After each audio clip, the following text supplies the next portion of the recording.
नमस्कार साथियों, स्वागत है आप सभी का RWA प्लेटफॉर्म पर। मैं हूं आपकी मैम शगुन मिश्रा। दोस्तों, हाल ही में एक दिल झकझोर देने वाला मुद्दा सामने आया। जी हां दोस्तों, मैं बात कर रही हूं भोपाल में एक ऐसा मामला जिसमें बच्चों का पटाखे की वजह से, जी हां दोस्तों, पटाखा जो कि एक प्रकार की गन के रूप में था, जिसको कार्बाइड गन के रूप में हमने सुना, और उस गन की वजह से बच्चों की आंखों की रोशनी चली गई। ये करीबन हादसा 300 बच्चों के साथ हुआ, जिसमें हर एज ग्रुप के बच्चे शामिल थे। आज हम उसी कार्बाइड गन पे बात करने वाले हैं। दोस्तों, हम सभी ने कार्बाइड, जिसके बारे में कार्बाइड गन काफी मुद्दा आजकल प्रचलित हो रहा है। एक्चुअली ये इसका सही नाम कार्बाइड गन नहीं बल्कि कैल्शियम कार्बाइड गन होना चाहिए था। जी हाँ दोस्तों, हम बात कर रहे हैं किसकी? कैल्शियम कार्बाइड गन की। ये कैल्शियम कार्बाइड क्या होता है और कैसे ये कार्बाइड गन काम करती थी, आज हम उसी पे बात करेंगे। तो कैल्शियम कार्बाइड दोस्तों, ये वही कैल्शियम कार्बाइड है जिसका जिक्र हम सभी ने सुना है। किसमें? फलों को कृत्रिम रूप से पकाने में किस रसायन का प्रयोग किया जाता है? कार्बाइड का प्रयोग किया जाता है, कैल्शियम कार्बाइड का प्रयोग किया जाता है। जी हाँ दोस्तों, और या फिर हमने गैस जब हमसे एग्जाम में पूछी गई है तो हमने हमेशा आंसर दिया है कि C2H2 मतलब एसिटिलीन गैस का प्रयोग किया जाता है।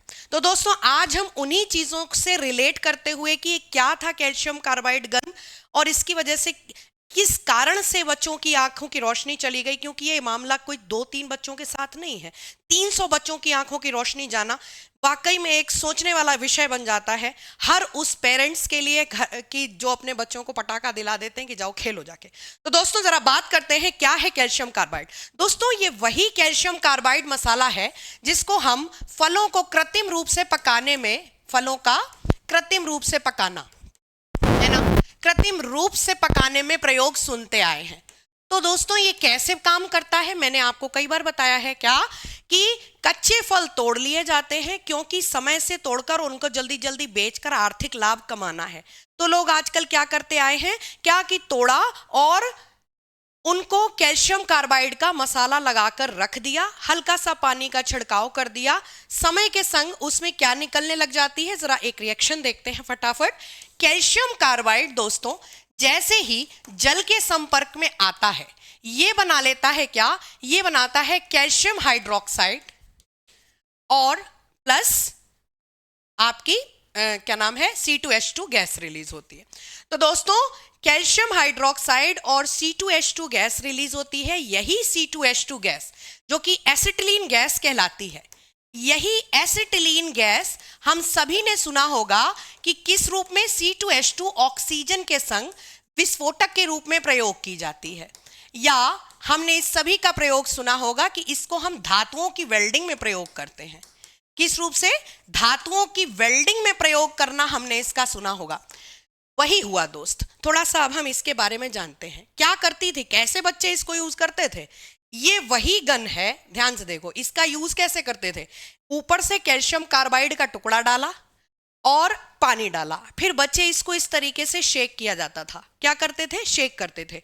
कैल्शियम कार्बाइड जैसे ही पानी के संपर्क में आएगा वैसे ही वो क्या रिलीज करेगा? C2H2 gas. और क्योंकि इस तरीके से यहाँ पे पिस्टन था जो कि पुश करने पर लाइटर का काम करता था, यहां से पिस्टन पुश करने पर क्या रिलीज हुई? चिंगारी रिलीज हुई अंदर, और उसने C2H2 जो कि क्या ऑक्सीजन की उपस्थिति में और ज्वाला की उपस्थिति में और धधक उठती है, ब्लास्ट उत्पन्न होता है, ये जलने लग जाती थी जो कि धमाका क्रिएट करती थी।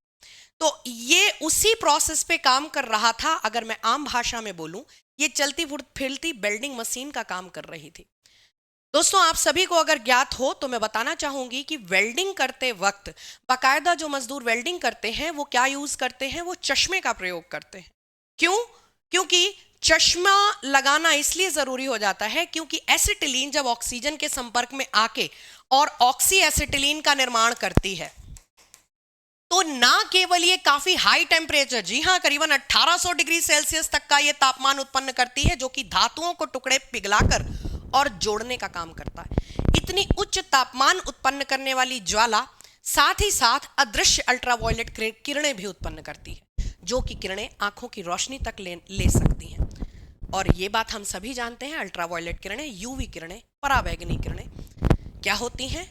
स्किन से लेके आंखों से लेके हर प्रकार से कैंसरकारी भी होती है। तो दोस्तों, ये आज की क्लास में केवल जानकारी ही नहीं थी, बल्कि मेरे द्वारा एक सबसे बड़ा प्रश्न था, एक शोचनीय विषय था, एक चिंतनीय विषय था कि जिस कैल्शियम कार्बाइड को सरकार ने बैन कर दिया है, क्या कि कृत्रिम रूप से इसको जब हम पकाते हैं, फलों को कृत्रिम रूप से पकाने के लिए प्रयोग करते हैं, तो जो एसिटिलीन ही रिलीज होती है वो सिर्फ इसे पकाने का काम नहीं करती, वो ऐसे बहुत सारे विषाक्त तत्व उत्पन्न करती है जो कि शरीर के लिए कैंसरकारी हैं।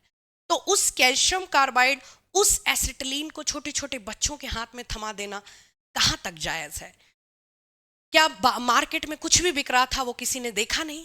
क्या वो किसी की नज़र में नहीं था? एक चलती फिरती वेल्डिंग प्रोसेस पे बेस्ड एक मशीन, एक छोटा सा पटाखा या एक छोटी सी गन जो हर बच्चा एसिटिलीन का धमाका करता फिर रहा था, ये बहुत बड़ी सोचने वाली बात है। मुझे उन सारे बच्चों के लिए बहुत ही दिल से दुख हुआ है इस बात पे कि जिन छोटे छोटे बच्चों ने, जो कि दिवाली के नाम पे, जश्न मनाने के नाम पे पटाखे खेल रहे थे, उन्होंने जिंदगी भर के लिए अपनी आंखों की रोशनी खो दी।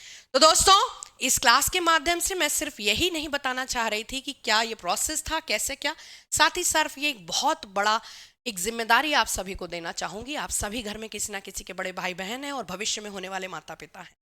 तो प्लीज आपके बच्चे क्या खा रहे हैं, क्या खेल रहे हैं, इसकी जिम्मेदारी सिर्फ सरकार की नहीं, सबसे पहले हमारी है। तो ध्यान रखिएगा। आशा करती हूँ इस सेशन के माध्यम से मैंने एक महत्वपूर्ण जानकारी आप सभी को दे सकी। दिल से शुक्रिया, बहुत बहुत आभार, धन्यवाद।